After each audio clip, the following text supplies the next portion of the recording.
Moby Dick Chapter 49. The Hyena. There are certain queer times and occasions in this strange mixed affair we call life when a man takes this whole universe for a vast practical joke, though the wit thereof he but dimly discerns, and more than suspects that the joke is at nobody's expense but his own. However, nothing dispirits, and nothing seems worth while disputing. He bolts down all events, all creeds and beliefs and persuasions, all hard things visible and invisible, never mind how knobby, as an ostrich of potent digestion gobbles down bullets and gun flints. And as for small difficulties and worryings, prospects of sudden disaster, peril of life and limb, all these and death itself seem to him only sly, good-natured hits, and jolly punches in the side bestowed by the unseen and unaccountable old joker. That odd sort of wayward mood I am speaking of comes over a man only in some time of extreme tribulation. It comes in the very midst of his earnestness, so that what just before might have seemed to him a thing most momentous, now seems but a part of the general joke.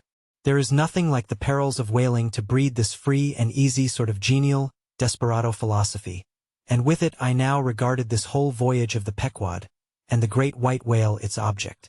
"Queequeg," said I, when they had dragged me, the last man, to the deck, and I was still shaking myself in my jacket to fling off the water. "Queequeg, my fine friend, does this sort of thing often happen?" Without much emotion, though soaked through just like me, he gave me to understand that such things did often happen. "Mr. Stubb," said I, turning to that worthy, who, buttoned up in his oil jacket, was now calmly smoking his pipe in the rain. "Mr. Stubb, I think I have heard you say that of all whalemen you ever met, our chief mate, Mr. Starbuck, is by far the most careful and prudent. I suppose, then, that going plump on a flying whale with your sail set in a foggy squall is the height of a whaleman's discretion." "Certain. I've lowered for whales from a leaking ship in a gale off Cape Horn." "Mr. Flask," said I, turning to little King Post, who was standing close by, "you are experienced in these things and I am not. Will you tell me whether it is an unalterable law in this fishery, Mr. Flask, for an oarsman to break his own back pulling himself back foremost into death's jaws?" "Can't you twist that smaller?" said Flask. "Yes, that's the law. I should like to see a boat's crew backing water up to a whale face foremost. Ah, the whale would give them squint for squint. Mind that." Here then, from 3 impartial witnesses, I had a deliberate statement of the entire case. Considering, therefore, that squalls and capsizings in the water and consequent bivouacs on the deep were matters of common occurrence in this kind of life.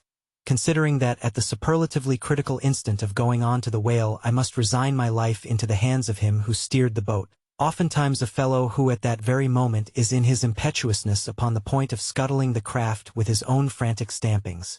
Considering that the particular disaster to our own particular boat was chiefly to be imputed to Starbuck's driving on to his whale almost in the teeth of a squall, and considering that Starbuck, notwithstanding, was famous for his great heedfulness in the fishery.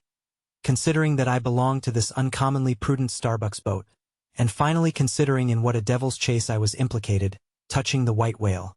Taking all things together, I say, I thought I might as well go below and make a rough draft of my will.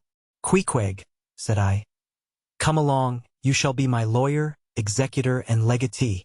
It may seem strange that of all men sailors should be tinkering at their last wills and testaments, but there are no people in the world more fond of that diversion. This was the 4th time in my nautical life that I had done the same thing. After the ceremony was concluded upon the present occasion, I felt all the easier. A stone was rolled away from my heart. Besides, all the days I should now live would be as good as the days that Lazarus lived after his resurrection. A supplementary clean gain of so many months or weeks as the case might be. I survived myself. My death and burial were locked up in my chest. I looked round me tranquilly and contentedly, like a quiet ghost with a clean conscience sitting inside the bars of a snug family vault. Now then, thought I, unconsciously rolling up the sleeves of my frock, here goes for a cool, collected dive at death and destruction, and the devil fetch the hindmost.